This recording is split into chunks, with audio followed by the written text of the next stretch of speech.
Hello and welcome to today's episode of Modesty's Money Masterclass. This is episode number 32. And today we are going to be continuing on our series on 7 financial commandments. And last week we started this series and we explained that it was based on the book The Richest Man in Babylon. Hi Doris, good afternoon. Thanks for coming on. And that these 7 financial commandments are based on the book The Richest Man in Babylon by George Clason. And obviously I did say last week that this book is one of the best personal finance books you can read and you can learn from, especially if you're new to personal finance and if you are starting to organize your personal finance. If you're a fresher or a starter in the world of personal finance and trying to get yourself organized. For those who are more sophisticated financially, it might be too elementary or too simple for them because they'll be looking for something more complicated and higher in standard. But for those who are starting out, this is a very nice place to start. So last week we talked about the first commandment, which covers savings. And we talked about the second commandment, which covers budgeting and controlling your expenses. If you want to have a look at that, please go to my Facebook page. And the clip from last week is on my Facebook page. It's going to be on YouTube a little bit later today for you to also view. But today we're going to be talking about 2 more commandments. Remember, it's 7 financial commandments we're talking about. And I said I'm not going to unleash it all at once in one episode because I will not be doing justice to every single topic on that in that series. So I'm going to be breaking them down. So we're taking a couple of weeks to do them so that you get a full understanding and digest it fully, and I can do justice to every single topic involved in it. All right, so I remain your man, Ikenna Umejidike, Director of Modesty Financial Consultants Limited, based in Luton, United Kingdom, specialist in mortgages, investments and financial planning services, and investment advice, and helping people to achieve their financial aim. So that's what we do, and that's why we are doing what we are doing. So today, let me jump straight into today's topic, where we said we are going to be taking on the second phase, the part 2 of the 7 financial commandments. So commandment number 3 today is make your gold multiply. Commandment number 3, make thy gold multiply. So remember that this is from the lessons from the Richest Man in Babylon, where Arkad, a character in that book, was lecturing or teaching 100 people that was selected by the king of Babylon then for him to impart in them the knowledge that he had acquired as a successful businessman that made him the richest man in Babylon. So the principles that made him rich was what he was teaching people. Hi, I hope you are. Good afternoon. Thanks for coming on. So those principles are what we are breaking down. So today, third commandment or commandment number 3 is make your gold multiply. Okay, so having cultivated the habit of savings and used the budgeting tool or the budgeting tactics that we mentioned last week to protect your savings and control your expenditures. So now it's time to make that money work. Last week we did emphasize greatly on you starting from savings. Savings is the foundation. Savings is the first place you're going to start on your way to financial emancipation. We said whatever you earn, make sure you save at least 10% of what you earn into a savings account or set it aside. That is what you are paying yourself. So pay yourself first every time you get paid. All right? And we also talked about how to protect that savings by controlling your expenditures using budgeting tools and tactics, which we discussed last week. So having done that, what is the next step? You see, nothing gratifies your soul like watching your account balance grow and watching your money grow and watching your account balance grow by virtue of the savings that you're putting there. Every time you save money, it goes into your account, and then when you look at that savings account, it's growing by the day. It's so gratifying to look at. It's so satisfying to have that experience. But then it gives you the satisfaction of gratification and nothing more. Your savings is just the start. Okay? Your savings build the foundation for your financial emancipation. Right? But the earnings they make are the things that build you a fortune. The savings you put there, yes, but do they earn you anything? You set aside some money for a savings, yeah, you've saved the money. What does it do then? So the satisfaction you get from seeing those savings and grow is good for that sense of gratification. But then what does that money do for you? This is what we're going to be talking about today. It is therefore through investments that you put that money to work, because that's the savings. It helps you build your financial fortress. It is the foundation for your financial fortress. But what makes you a fortune is the earnings that money in the savings generates you. It is when you put that money to work, that is when you begin to build a fortune for yourself. So the way to multiply your gold, or the way to multiply your earnings, is by investing them. So when you save towards the intention of investing. So you are putting that money aside. Yes, you have started disciplining yourself. You built a habit of living on 90% of your earnings or your income.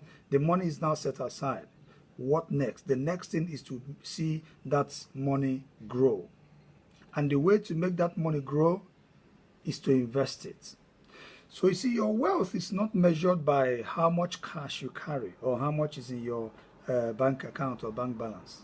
It is measured by the endless income that you are able to generate for yourself that never stops. That is how your wealth is measured. It's not by how much is in your savings account or how much is in your bank balance and all that. No, the money there that doesn't do anything, that's not the good measure of your wealth. Now, if you look at, the richest people in this world, the likes of Jeff Bezos of Amazon, the likes of Warren Buffett, the likes of Mark Zuckerberg, the likes of Bill Gates, and all of them, Tesla. So if you look at these guys and people say, oh, their net worth, somebody will tell you Jeff Bezos is worth, hundreds of billions of dollars.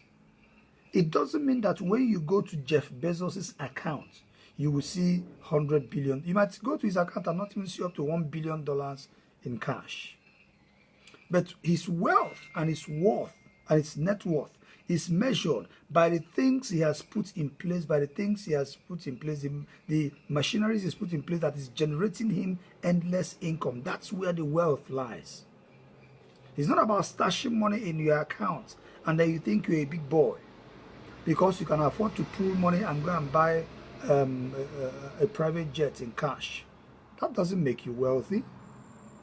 As long as there is nothing that you have plugged into that is generating you an endless income, you're not a wealthy person. You're just cash rich. And a cash rich person today can become, a pauper tomorrow. So we are talking about putting your money to work. So it's important that you build an income stream that keeps on producing income, whether you work or not, whether you are there or not. That's when you have started to build wealth. Okay? The money that goes to work for you, whether or not you are there, whether or not you are working, that is the money that makes you wealth. That is where your wealth is generated from. So when you, for example, take out some money and you buy shares in a company, or you invest in equity, what you have done is that you have plugged into the wealth creation ability of that company and given them that money and say, look, I'm buying a part of this company, you do the work and just give me the returns. So you can go and sleep and that money is at work. As long as that company is functioning, your money is working. and then you'll be taking income from there. Some people build businesses that they don't even need to be in the office. They don't even need to be in the business for the business to generate income. That is wealth creation. They can, go to Hawaii and stay somewhere in an island, and the business is run because it's been systemized. They've systemized their business such that systems are already put in place to be plugging in and generating money and generating income. And as they are generating that income, they are plugging it into something else that will be generating them income whether or not they are there or whether or not they are working. That's when you are building wealth. So kudos to you that you have been able to save this money. You've been able to set aside some money. But the next step that you need to take is to begin to put that money to work. And not looking at your bank balance and thinking that you are as rich as your bank balance is. No. Your bank balance is just the cash that you have access to. In fact, you shouldn't keep more cash than you need at any point in time. Because every cash you keep, every single day that inflation rises and wipes up the value of that cash, you are being impoverished every single day. So what makes you wealthy is an inflation-beating investment that guarantees that every single day and every single time that money is working for you and generating you some income. Okay, so your ultimate desire should be to start building an income stream that produces income endlessly from generation to generation to generation. That is what your aim should be. So it is not a problem if you want to start out as, as a small investor. If you want to start as small, as a small investor, that's not a problem. You can just decide to test the waters and see what it feels like and see what works out. It's not a problem for you to just say, okay, let me take some money out of this and just try out this investment and see how it works. Right? You can just dip your foot in the waters and see how cold or how warm it is. But it is equally important that you do not embark on a useless financial experiment that is based on nothing. So take financial advice. Even if you want to start out as a small investor, try and take financial advice and find out where can I put this money to generate me a certain income. I have spoken to some people who wanted to invest, offshore. And then when I asked them questions about their expectations as per returns, what I get back as from them tells me that they are really not experienced. They're either not experienced as investors or they are not being very realistic in terms of the returns they're expecting. And that's when we start having that conversation. And then I try to manage their expectation and make them understand that investment is not magic. Okay? It's based on principles. And those principles, one of the best principles in investment is patience. Investment rewards people who are patient. The moment you develop a get-rich-quick mentality, you cannot be a successful investor. You will lose a lot of money or you might hurt a lot of people. So quality financial advice from qualified financial professionals will help you minimize but not eradicate the mistakes that are involved in investments. Because risk is an inherent part of investment. So you cannot get a completely risk-free investment. So when you lose money in an investment, take it as a lesson. Learn from it. Move on. Yeah? But it is better to learn from other people's mistakes than to learn from your own mistake, which is why you should take advice. Some of the people that will be advising you are people who have made mistakes when they are investing. And they would not like you to make the same mistakes that they've made. Some of those mistakes, they document them in a book. So when you buy their book, you read their book, you read about the mistakes they made, and you try to avoid the same mistakes. Some of those mistakes, they put it in a podcast, and then you listen to that podcast and you begin to understand the mistakes they made, and you will not make the same mistakes. Some of those mistakes they made, they present them during webinars or seminars. So when you attend investment seminars, you hear these speakers talk about the mistakes that they've made, and then you do not make the same mistakes. So the little bit of investment you make into that advice and learning from those people's mistake will save you a great deal of mistake when you want to invest. Because it is only through that investment that you make your money, that you multiply your money and you multiply your income. So you make it a point of duty that, yes, I've been able to save, I've acquired this amount of money in savings. Now what next? What do I do with it? Try and grow the money. So education, therefore, when you are educated in art of investments and in the science of growing investment, investment is both an art and a science. It eliminates fear. The fear you have for investment is eliminated through education, and it minimizes the risk that you'll expose yourself to.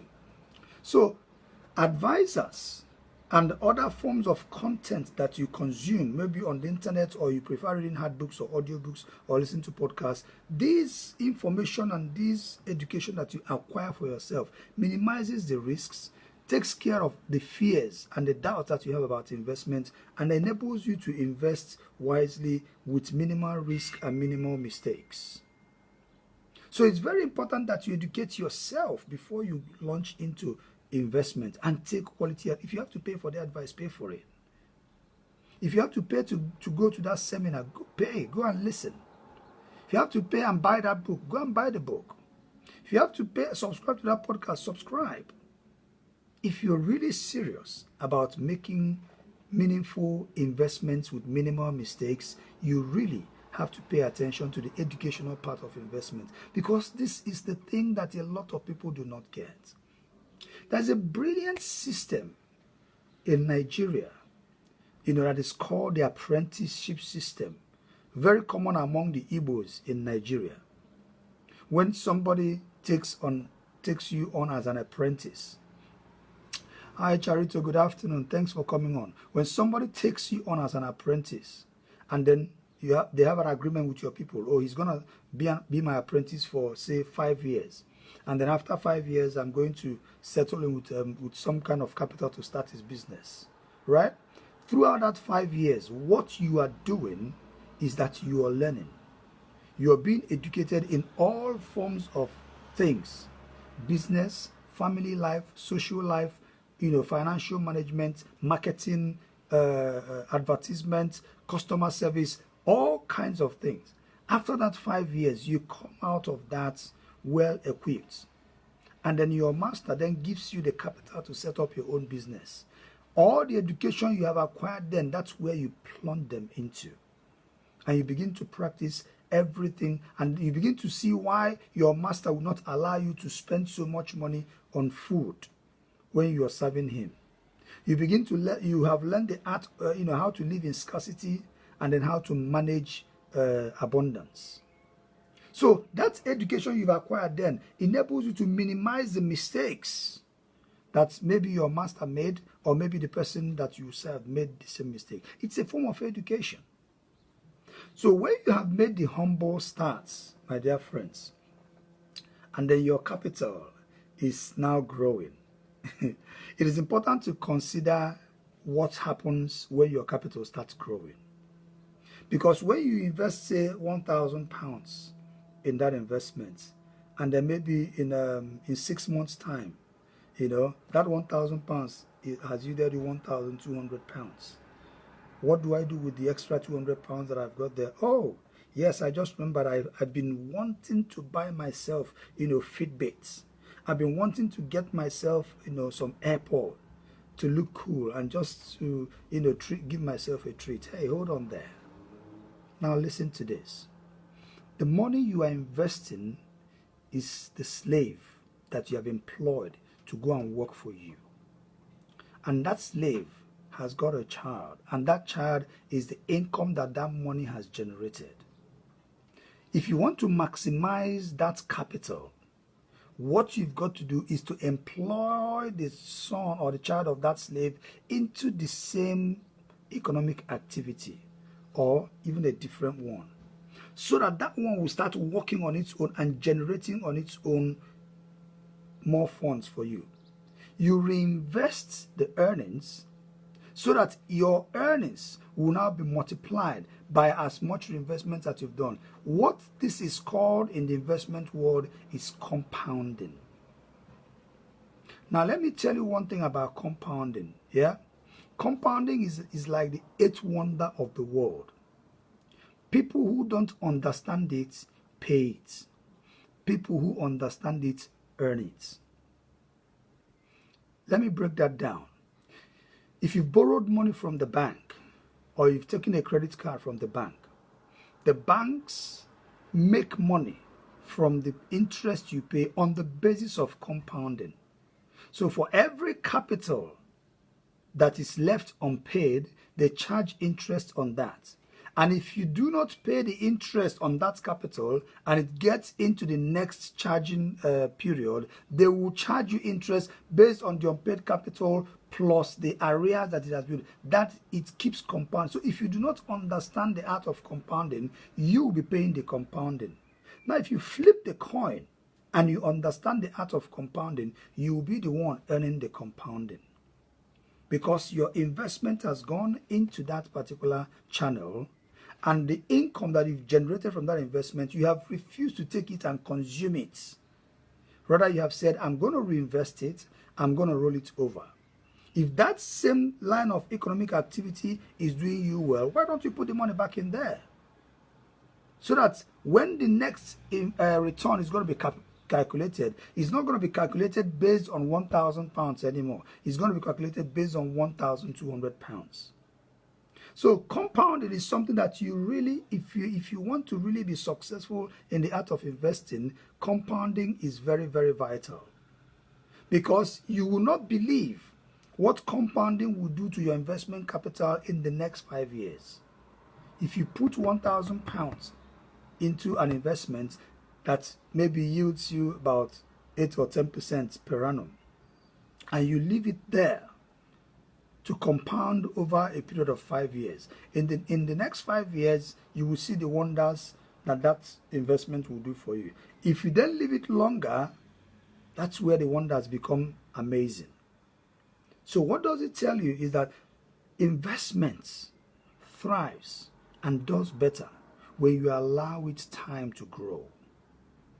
It's not a get rich quick. That's why I said investment favors very, very patient people. Your expectation has to be managed in such a way that you know that you are building something for the future. You are building something for the long term, not something that you take today and consume today and then that's it. So the other thing that you really need to bear in mind when you are going into that investment is that as you reinvest those earnings and as you compound them, you need to know that, if you are just focused on one form of earning and one form of investment, it's risky. Because if you're just investing in one area, in one thing, and in one activity, or just in one sector, what if anything happens to that particular investment? So as your earnings starts to grow from your initial investment focus and area and sector, how about spreading your nets a little bit wider? Okay? And as you spread that net, you are spreading the risk that comes with it. All right? So if, for example, somebody who is investing in the stock market, you bought the equities you bought equities in technology sector, and maybe you bought an Apple share, or you bought a Microsoft share, you bought a share in even if it's Facebook or something, and that's the only share that you've got. So what if something happens tomorrow and Apple factory in China goes up in flames, or there's a policy that harms Apple sales globally, worldwide, and the sales drop and drastically it affects the shares of, or Apple even goes busts, or the something happens to Apple as a company. Excuse me. What do you do? So what you've got to do is that as you're making that money, as it is growing, you're diversifying. It's called diversification. You're spreading your nets a little bit wider. You move from, technology sector, and you want to invest a little bit in banking. You want to invest a little bit in health sector. You want to invest a little bit in, emerging markets, So you spread that across. Or you can spread your investments across different asset classes. Okay, yes, I've now invested in equities, which is an asset class. I want to get some elements of security as well as stability and guarantee on earnings. I want to put some money in bonds. You take out some money, you put them in bonds. Oh yes, you've got some more money coming in, and then instead of putting them in bonds, you say, I want to invest in properties. You take some money and you invest in properties. And then you get some more money coming in. Oh, I want to, hedge these funds against inflation. Let me do some commodity investment here. I'm going to buy gold. Then you go and you invest in gold and put your money in gold. Can you see how these different asset classes gives you sense of security and secures you against inflation and other forms of attack on your investment and your capital? Because even if gold is dropping, securities cannot be dropping at the same time, or equities cannot be dropping at the same time. Even if the equities are not doing well, your properties can be generating you rental income, or property prices can be going up. And even if property prices are not going up, your investment in bonds guarantees you certain earnings in a couple of years' time and all that. That is what the beauty of diversification does for you. So before you think of taking that earning that the investment has yielded you and squandering it, thinking that this is the fruit of my labor, let me enjoy it. No. Think about reinvesting and think about diversification. Okay? So diversification doesn't only minimize risk. It provides you with multiple income streams that guarantees constant flow of income that is endless. So when you diversify your investments into these different either asset classes or sectors or different kinds of investments, property will be generating you income, rental income. Your shares in equity, your investments in equities will be generating you income plus capital appreciation. Or the one in bonds, when the bond matures, that brings you in an income. Oh, if you've got something in gold and gold appreciates and it's paying you some income, that gives you. So you've got some that are capital oriented, growth oriented, and some that are income oriented. Those are the two ways you can benefit from investments: growth and income. Growth and income. So when you go to investment platforms to invest, they will give you an option of what do you want the fund or the investment to achieve. Are you growth oriented or are you income oriented? If you are growth oriented, you are looking at long-term investment that you are not going to touch this money, just want it to grow. Say in the next 5 years, I'm going to take the value of this investment and I'm going to use it. Maybe you have something you have set money, you want to use money to do in the next 5 years. You want to invest that fund to yield you something in the next 5 years. You are growth oriented. You are not really interested in the income. All you are saying to the platform or to the investment manager is, when the income comes into this investment, please reinvest it for me. I'm not interested in taking the income. I'm interested in the growth. So that's compounding works for you best if you are growth oriented. But if you are income oriented, what it means is when the income comes in, they'll pay it into your account. So you take the income and you do what you want to do with it, and then the investment carries on doing what it is doing. So you can have some investment that are growth oriented, some that are income oriented, where you can balance it all. All right? And then you have the best of both worlds. So diversification doesn't only minimize your risk, it offers you opportunity for different kinds of income and different income streams. Now, when you are choosing where to invest your money, it's important that you do proper due diligence. Yeah? Do a proper check on where you are putting your money. Okay, and if you are not sure, seek advice. I continue saying it. Seek advice. But when you are doing your due diligence, just check on the past records of the company you want to invest with. But I'm going to come to that later, yeah, because that's part of what I'm going to talk about in the 4th commandment. So when you reinvest your earnings, yeah, what you're doing is that you're building for yourself an army of financial slaves. because each slave bears another slave, and you keep putting each generation of that slave to work until all of them are producing income. That's what you're doing when you're reinvesting. You're building for yourself an army of financial slaves. This money is producing this income and putting that into work. It's producing the next generation and putting that into work. It's producing the next generation. Before you know it, you're built for yourself an endless stream of income. That is what you call financial emancipation, financial freedom. All these words about financial freedom you'll be hearing about, this is what it's all about. It's not about how much money that comes into your account. It's about what you're able to build that is independent of you. And that's why I highly recommend, if you're starting out as an investor, if you're starting out newly in investments, please start with something we call passive investment. Be a passive investor. So there's a difference between a passive investor and an active investor. As a passive investor, you are not making the investment decisions. You are putting the money in the care and in the hands of somebody you trust who is a professional, and you're saying to the person, manage these funds for me, make the investment decisions because I trust your sense of judgment, and then give me the returns that are due me as and when due. That's a passive investor. So you do not care where the money is put because you have a contract with this person to manage the funds and give you returns. So you can go and do your own thing. Maybe you're a musician, just go and do your music, sing your song. Yeah? Maybe you own a shop, just go and do, your buying and selling. And then allow that professional to manage that fund and that investment. That's a passive investor. An active investor is actively involved in managing their own funds and their own investments. You choose what shares to buy, you choose how much to put into those shares, you choose what bonds to invest in and how much. So you choose the assets and you choose the asset allocation. And then what proportion they are allocated. So when you make those decisions, the whole risk is on you.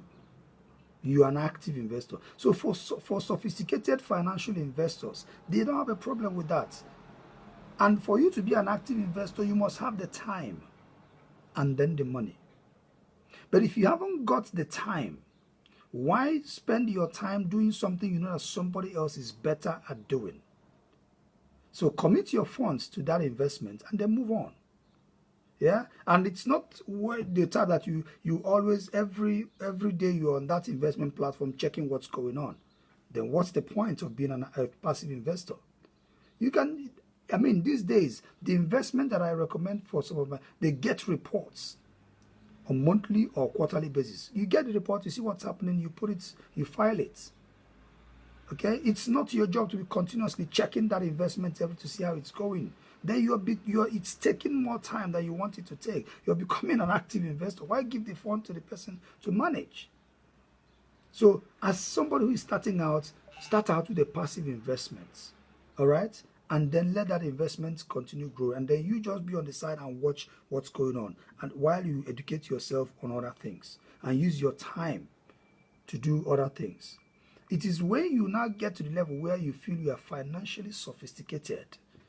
You get to a level where you know your financial IQ has got to this level. That's when you start becoming an active investor.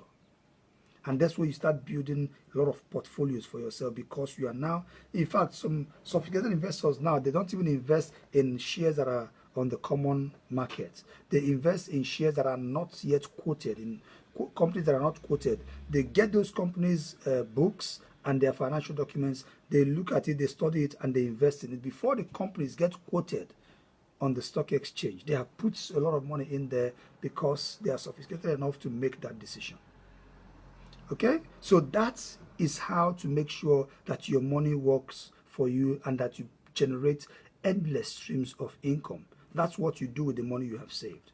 Now, the fourth commandment today we're going to talk about is protect your treasures from loss.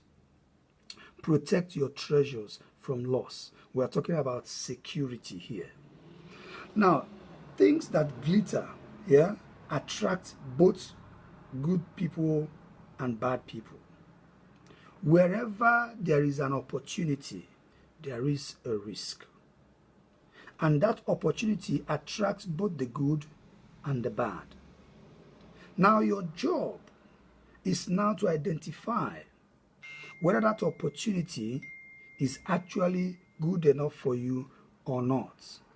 And the way to identify that and the way to know that is by being reasonable as an investor.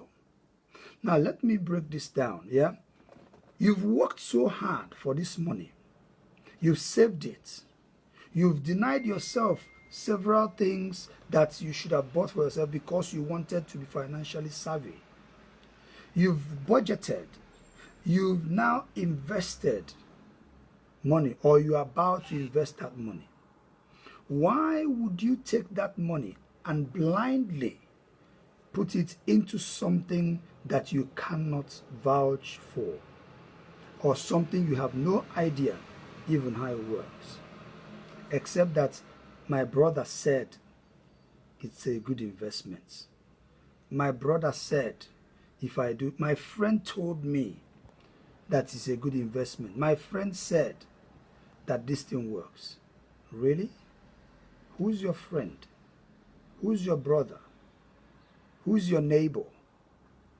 Are they investment advisors? Are they financial advisors? What experience have they got in finance? What experience have they got in investments? What kind of training have they got to really be in the position to advise you? Some will even tell you not to do anything.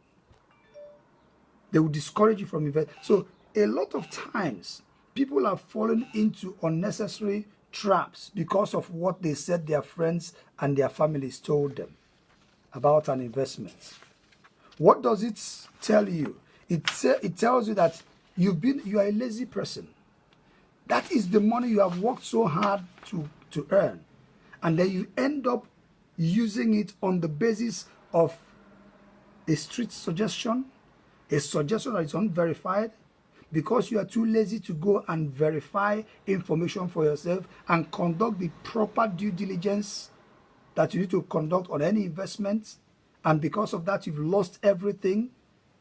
Or you have chosen to invest this money with somebody who has no idea, or something that you have no idea how it works. So why can you not do everything within your power to protect that thing that you have, sweated for before you acquired it? So anyone that has capital or money to invest, you'll be inundated with a lot of opportunities. People will come to you knocking on your door, telling you about great things that can happen if you put this money here. Great things that can happen if you put this money. And a lot of those opportunities are very tempting. A lot of them come with promise of huge returns. Do you know, sometimes people come to my timeline or even to my messenger box, and they are sending me messages about investments that if I put 50k naira into it, now in the next 30 minutes, it's going to double to 100,000 naira. And then I laugh. In fact, there was one I engaged on Twitter, on my Twitter messages. She sent me, she started following me on Twitter, and then she sent me a DM, and then we started talking. She said, "Oh, have you ever heard about this investment platform?" I said, "Okay, yeah, what's the name of the investment platform?" She told me the name of the investment platform. I said, how does it work? She said, "Oh, it's a very, very quick way of doubling your cash, and when you invest 50k in here, within 45 minutes, an hour, that money triples for you, and it works like that." And then I said, "Really? Just like that? I put 50k now, in the next 1 hour, it becomes 150k. And she said, "Yes." I said, "What did you say the name of that investment is again?" She told me. As we were chatting, because here, internet is not a problem, I just went on my computer and I typed the name of that investment firm or platform she was saying. So I said, "What did you say that investment does again? That you invest?" So that money that I give to that investment platform I put there what do they actually do with that money within 45 minutes to triple it and give it back to me? How do they invest it? And she couldn't answer it. And she said, well, they trade with the money in some things. And I said, what are the things they trade in it with that triples that money within 45 minutes? And then I get 150K. She said, oh, no, this investment, it works because you give them that money. And then I said, I want you to tell. Meanwhile, as I was chatting with her, I was already on the computer looking at the details of the investment company she was mentioning. And what she was saying to me did not at all in any way correlate with what I was seeing on the computer. And then I said to her, listen, I'm a financial professional, okay? I've got 2 degrees in finance. I've got a professional qualification as a mortgage broker. I am a professional investment advisor. You do not come to me and be talking this trash. It's either you are a scam, or you are being scammed without you knowing it, or you have no idea what you're talking about at all. And then she took offense. She said, oh, you are insulting me. You can insult me. I said, I'm not insulting you. I'm even trying to save you from yourself. If you have any iota of brain in you, you should know that what you are trying to tell me now makes no sense even to you that's telling me. Unless you have the genuine intention to come and scam me, then you failed. Because I'm not that desperate kind of people that you would trick into giving you my hard-earned money. And the internet is awash with this kind of scam things. And I'm amazed that some people are still falling for it. And if people are falling for it, it is because they are greedy and they are stupid.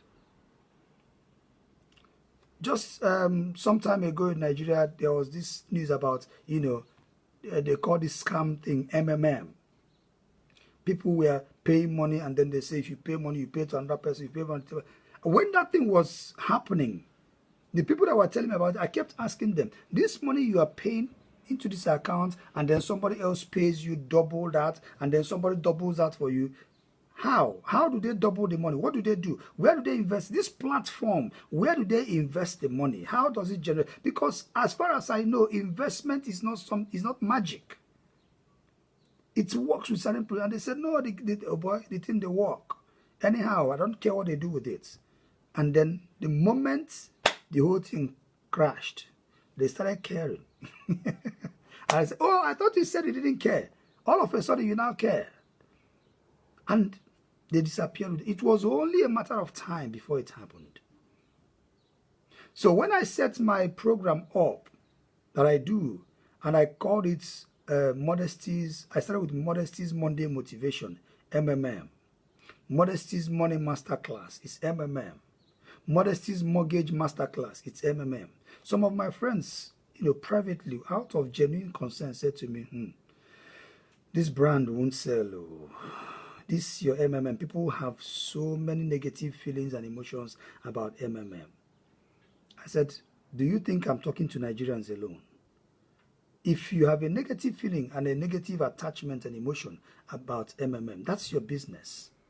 In fact, it's even the more reason I want to maintain it MMM, because I want it to now have a positive connotation.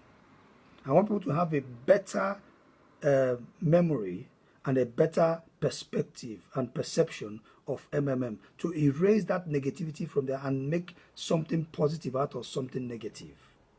And I'm going to keep it MMM because some people don't even know what MMM is. To them, it's just, an abbreviation, and it works perfectly well. And here am I talking to people and they are listening. So if you have a negative attachment, a negative, relationship with MMM, this is an opportunity for you to erase it and replace it with something positive. Because out of something negative, something positive is coming out of it. And that's why I'm very keen to change that perception and that message. But besides that, I'm not talking to Nigerians alone. People from all over the world are listening to what I'm saying. And they are watching and they are hearing it. So when people come to you with opportunities with outrageous returns, be very, very careful. In fact, run. If they cannot justify those returns, and those returns look too good to be too good to be real, they're probably too good. Okay? If it's too good to be true, it probably is. So most times, friends and relatives come to you with all these opportunities, and they say, oh, come and do this thing, come and join this thing, come and join this program, and they present all manner of glamorous things for you. And without you investigating, you just jump straight into it. I have been a victim of that, don't get me wrong. Even with all my experience and my expertise, when I was financially naive, I used to do that. I used to, something used to trigger that bulb in me. Somebody will come and say, oh, this investment, they will just present the glamorous aspect of it. And then sometimes I'll be too lazy to even go and investigate that. And then I'll jump straight into it, and be halfway through it, I'll realize, something is not right here. Sometimes it's too late for me to pull out, and sometimes I've lost money in things like that. And that's why I am keen on making sure you don't make that same mistake. You don't become financially naive, because the money you are putting in there is your hard-earned cash. And you don't just throw it away just like that. So the first sound principle of investment is the security of your capital. What wisdom is there in losing your capital to the lure of outrageous returns? Money you've worked for. So the first sound principle of investment is to make sure your capital is protected. Okay? So it is very, very risky to base your investment decisions on sentiments rather than sound investment processes and objectives and advice. So, and that advice and that recommendation has to be based on proper due diligence. So there's a huge probability of loss wherever there is risk and where the risk is highest. Risk simply measures the probability of financial loss in any investment. So it is therefore important that you take time to make adequate research into any investment you want to make, and ascertain the possibility of your capital being returned or your capital being protected. Now, there are certain investments that offer capital protection guarantees, but the returns on those investments are significantly low. It is not every investment that guarantees you that your capital will be protected and will be returned at the end of the investment. But those investments that offers you that level of protection of your capital, the returns on them are usually very low. But investments that have more risks in them have more returns. Okay? So I am not saying that when you are investing, you should just be looking for investment with capital protection guarantee. No. There are certain investments that your capital is not protected, but the research you have made or the recommendation that has been made by a sound financial expert who has analyzed the investments and analyzed your risk profile and said to you, I'm recommending this investment for you, but I'm also making you aware of the risks involved. So the call is yours then to make, because the money belongs to you, and at the end of the day, you make the decision on where and how that money is spent. So this kind of capital protection guarantee investment is good for certain kind of investors, not for all kinds of investors, which is why you have to make sure you find out what your risk profile and your risk appetite is before you go into investments. So do not be misled by shiny offers of outrageous returns, because those things will expose your capital to great risk. And the risk compared to the return, it's not really worth it.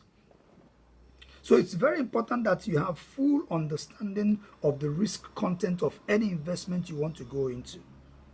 And you have to understand the investment proposals and the risk that they pose before you put your money in there.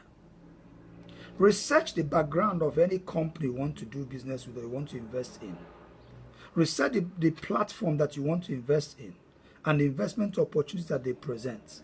Find out about the reputation of the people behind the company or reputation of the company, their past records. Some people just go and dump money into a company to an investment without any proper investigation. You don't even know what their past records are. You know, if it's an investment that is supposed to be paying you some kind of return, How often have they paid out in the past? If it's based on income. If it's based on growth, what has their growth record and track record been like in the past? Have you done all that investments and that research? The internet is a very, very powerful tool and very, very much accessible and available for us to do all that research. A little bit of time invested in making that research will tell you exactly. Just like I did to that lady that was chatting me on Twitter. As she was talking to me, I was checking the company profile on the internet. And I said, nah, that's not it. So if you haven't got the time or skill or the ability to make the research yourself, then pay somebody who has. Invest in financial advice. Pay a financial or investment advisor to help you do the research and then come up with recommendations and then make your decision based on that recommendation. That money is not a waste. It has saved you from catastrophe that you would have found yourself in if you had embarked on that investment without knowledge, without any form of knowledge at all. So do not take financial advice from someone who knows nothing about finance. Do not take investment advice from someone who is not experienced and, or somebody who has no training in investment advice. There are two things you've got to look out for when you are taking investment advice. They are experience and training. You don't buy those things. There is no substitute for those two things, experience and training. For anybody who you are going to be taking advice from, especially with your investments, if the person has no experience and the person has no training in investments or experience in that line of investments, do not take advice from that person. You are going to be risking your money. So a lot of investment advice come from, they come free of charge and from those who have it. People who have done investments and they have been successful, a lot of them will give you investment advice free of charge because it doesn't cost them anything to do. All you need to do is to plug into the right network. Just like we are doing here, educating ourselves. This is coming to you at no cost because it doesn't cost me anything to offer you this advice and to give you this education. But if you want me to now do the actual practical thing for you, there are parts of my services that are, you've got to pay for, because that is when I start taking the action on your behalf and start making research for you and I start investing more of my time for you. But the educational part of it, hey, it doesn't cost you anything. So you've got to avail yourself of every opportunity you have to learn about investment and the art of investment. So to protect your investment from loss, therefore, what you need to do is only invest where your capital is safe and can be recovered, and invest wisely and take advice. Otherwise, you are risking your investments. So protect your capital and guard your treasures with jealousy, because that is your hard-earned money. Thank you very much, and I'm going to see you guys again next week, and God bless you. Take care. Bye now.